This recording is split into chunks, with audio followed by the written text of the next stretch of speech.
सभी ने बीते दिनों में देश का सामर्थ्य और उसका संयम दोनों देखा है। मैं सबसे पहले भारत की पराक्रमी सेनाओं को, सशस्त्र बलों को, हमारी खुफिया एजेंसियों को, हमारे वैज्ञानिकों को, हर भारतवासी की तरफ से सैल्यूट करता हूं। हमारे वीर सैनिकों ने ऑपरेशन सिंदूर के लक्ष्यों की प्राप्ति के लिए असीम शौर्य का प्रदर्शन किया। मैं उनकी वीरता को, उनके साहस को, उनके पराक्रम को आज समर्पित करता हूं हमारे देश की हर माता को, देश की हर बहन को और देश की हर बेटी को ये पराक्रम समर्पित करता हूं। साथियों, 22 अप्रैल को पहलगाम में आतंकवादियों ने जो बर्बरता दिखाई थी, उसने देश और दुनिया को झकझोर दिया था।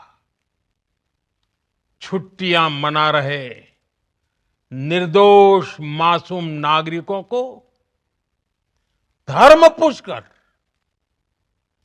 उनके परिवार के सामने, उनके बच्चों के सामने बेरहमी से मार डालना, यह आतंक का बहुत विभत्स चेहरा था, क्रूरता थी। ये देश के सद्भाव को तोड़ने की घिनौनी कोशिश भी थी। मेरे लिए व्यक्तिगत रूप से ये पीड़ा बहुत बड़ी थी।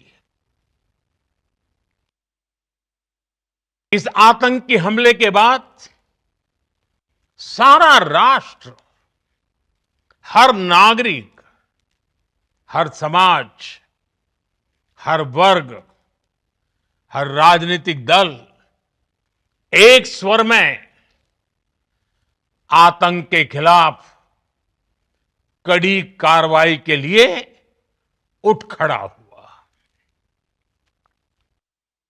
हमने आतंकवादियों को मिट्टी में मिलाने के लिए भारत की सेनाओं को पूरी छूट दे दी और आज हर आतंकी, आतंक का हर संगठन जान चुका है कि हमारी बहनों बेटियों के माथे से सिंदूर हटाने का अंजाम क्या होता है। साथियों, ऑपरेशन सिंदूर ये सिर्फ नाम नहीं है, ये देश के कोटि कोटि लोगों की भावनाओं का प्रतिबिंब है। ऑपरेशन सिंदूर न्याय की अखंड प्रतिज्ञा है।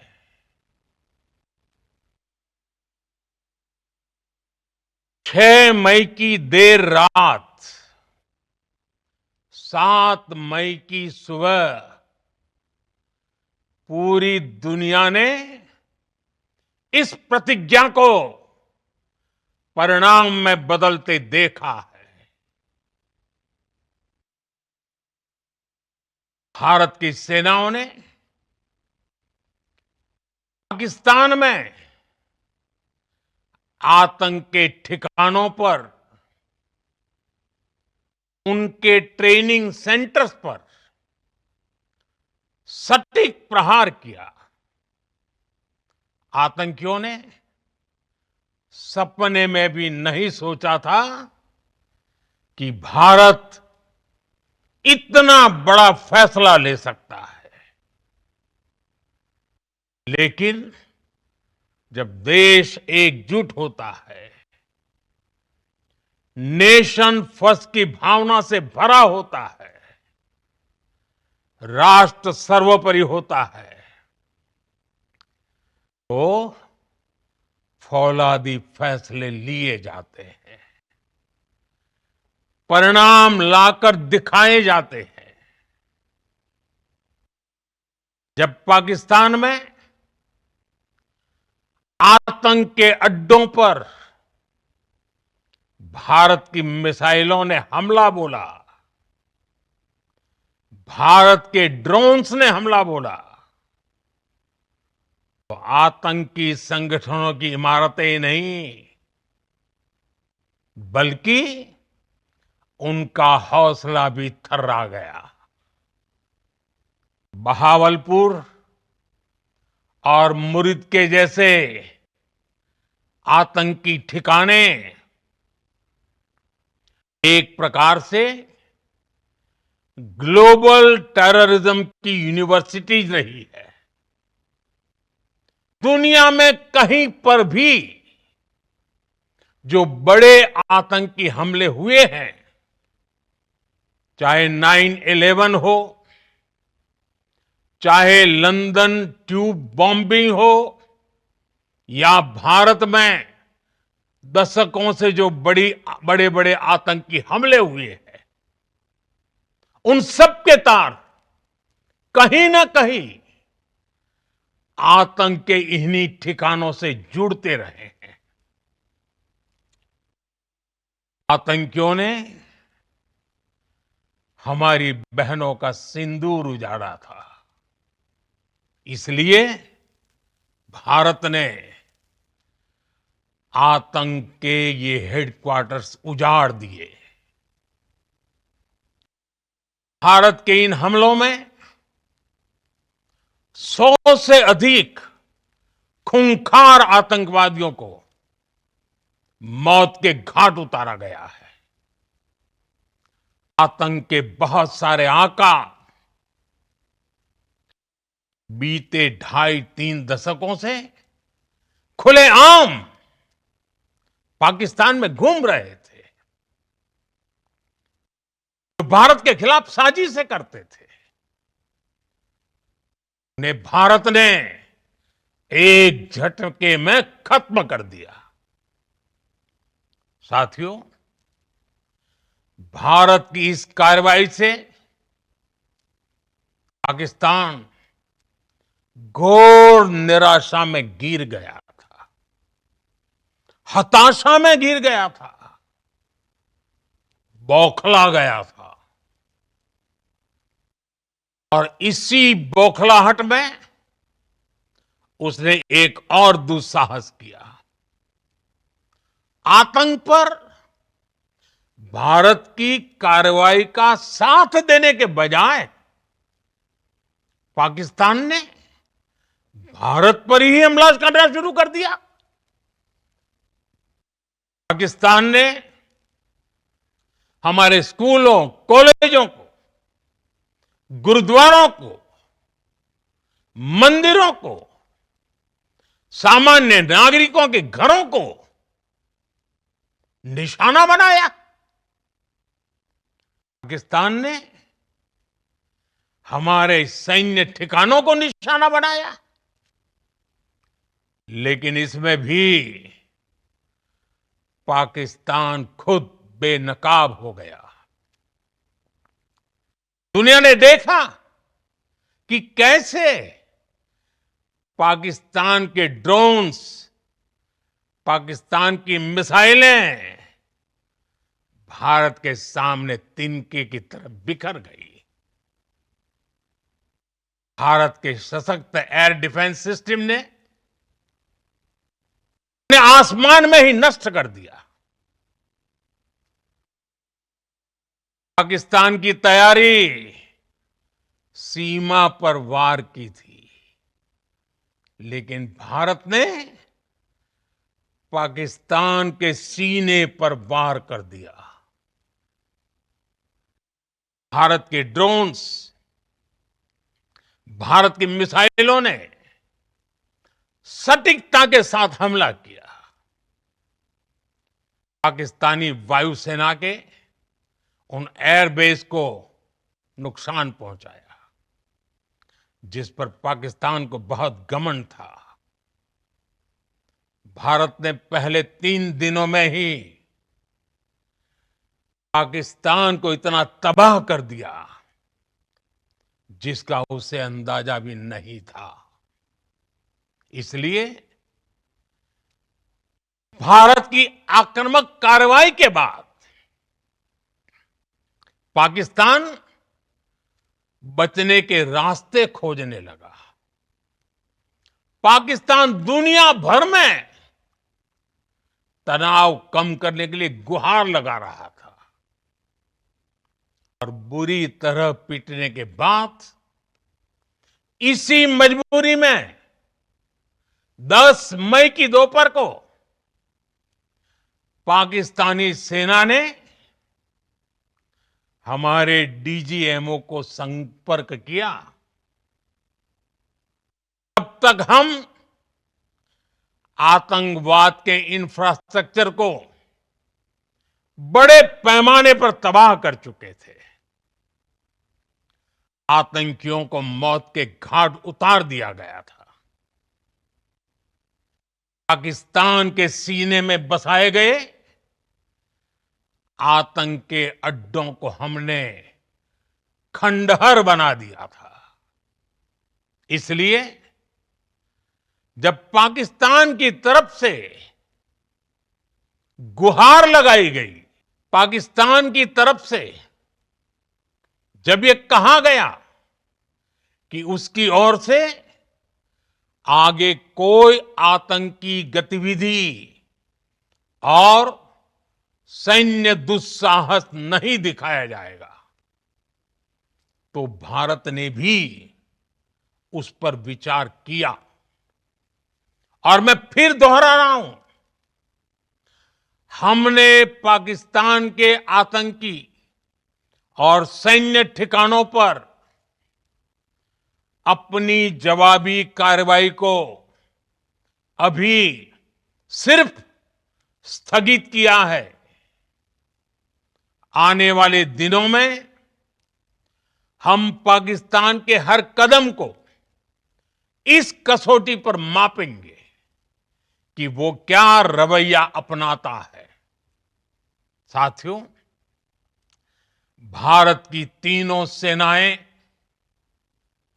हमारी एयरफोर्स, हमारी आर्मी और हमारी नेवी, हमारी border security force BSF, Bharat के अर्धसैनिक बल लगातार अलर्ट पर है।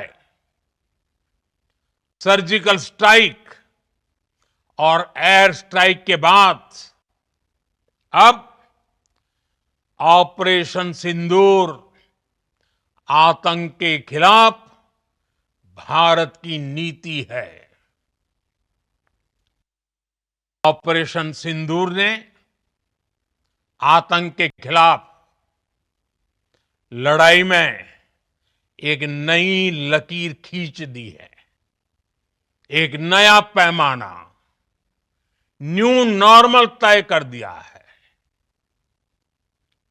पहला, भारत पर आतंकी हमला हुआ तो मुंह तोड़ जवाब दिया जाएगा। हम अपने तरीके से, अपनी शर्तों पर जवाब देकर रहेंगे। और उस जगह जाकर कठोर कार्रवाई करेंगे जहां से आतंक की जड़ें निकलती हैं। दूसरा, कोई भी न्यूक्लियर ब्लैकमेल भारत नहीं सहेगा। न्यूक्लियर ब्लैकमेल की आड़ में पनप रहे आतंकी ठिकानों पर भारत सटीक और निर्णायक प्रहार करेगा। तीसरा, हम आतंक की सरपरस्त सरकार और आतंक के आकाओं को अलग अलग नहीं देखेंगे। ऑपरेशन सिंदूर के दौरान दुनिया ने पाकिस्तान का वो घिनौना सच फिर देखा है, जब मारे गए आतंकियों को विदाई देने पाकिस्तानी सेना के बड़े बड़े अफसर उमड़ पड़े। स्टेट स्पॉन्सर्ड टेररिज्म का ये बहुत बड़ा सबूत है। हम भारत और अपने नागरिकों को किसी भी खतरे से बचाने के लिए लगातार निर्णायक कदम उठाते रहेंगे। साथियों, युद्ध के मैदान पर हमने हर बार पाकिस्तान को धूल चटाई है और इस बार ऑपरेशन सिंदूर ने नया आयाम जोड़ा है। हमने रेगिस्तानों और पहाड़ों में अपनी क्षमता का शानदार प्रदर्शन किया और साथ ही न्यू एज वॉरफेयर में भी अपनी श्रेष्ठता सिद्ध की। इस ऑपरेशन के दौरान हमारे मेड इन इंडिया हथियारों की प्रामाणिकता सिद्ध हुई। आज दुनिया देख रही है 21वीं सदी के वॉरफेयर में made in India defence equipments, इसका समय आ चुका है। साथियों, हर प्रकार के आतंकवाद के खिलाफ हम सभी का एकजुट रहना, हमारी एकता हमारी सबसे बड़ी शक्ति है। निश्चित तौर पर ये युग युद्ध का नहीं है, लेकिन ये युग आतंकवाद का भी नहीं है। टेररिज्म के खिलाफ जीरो टॉलरेंस, ये एक बेहतर दुनिया की गारंटी है। साथियों, पाकिस्तानी फौज, पाकिस्तान की सरकार जिस तरह आतंकवाद को खाद पानी दे रहे हैं, वो एक दिन पाकिस्तान को ही समाप्त कर देगा। पाकिस्तान को अगर बचना है तो उसे अपने टेरर इंफ्रास्ट्रक्चर का सफाया करना ही होगा। इसके अलावा शांति का कोई रास्ता नहीं है। भारत का मत एकदम स्पष्ट है। टेरर और टॉक एक साथ नहीं हो सकते। टेरर और ट्रेड एक साथ नहीं चल सकते और पानी और खून भी एक साथ नहीं बह सकता। मैं आज विश्व समुदाय को भी कहूंगा, हमारी घोषित नीति रही है, अगर पाकिस्तान से बात होगी तो टेररिज्म पर ही होगी। अगर पाकिस्तान से बात होगी तो पाक ऑक्युपाइड कश्मीर पीओके उस पर ही होगी। प्रिय देशवासियों, आज बुद्ध पूर्णिमा है। भगवान बुद्ध ने हमें शांति का रास्ता दिखाया है। शांति का मार्ग भी शक्ति से होकर जाता है। मानवता शांति और समृद्धि की तरफ बढ़े, हर भारतीय शांति से जी सके, विकसित भारत के सपने को पूरा कर सके, इसके लिए भारत का शक्तिशाली होना बहुत जरूरी है। और आवश्यकता पड़ने पर इस शक्ति का इस्तेमाल भी जरूरी है। और पिछले कुछ दिनों में भारत ने यही किया है। मैं एक बार फिर भारत की सेना और सशस्त्र बलों को सैल्यूट करता हूं। हम भारतवासी के हौसले, हर भारतवासी का एकजुटता का शपथ, संकल्प, मैं उसे नमन करता हूं। बहुत बहुत धन्यवाद। भारत माता की जय। भारत माता की जय। भारत माता की जय।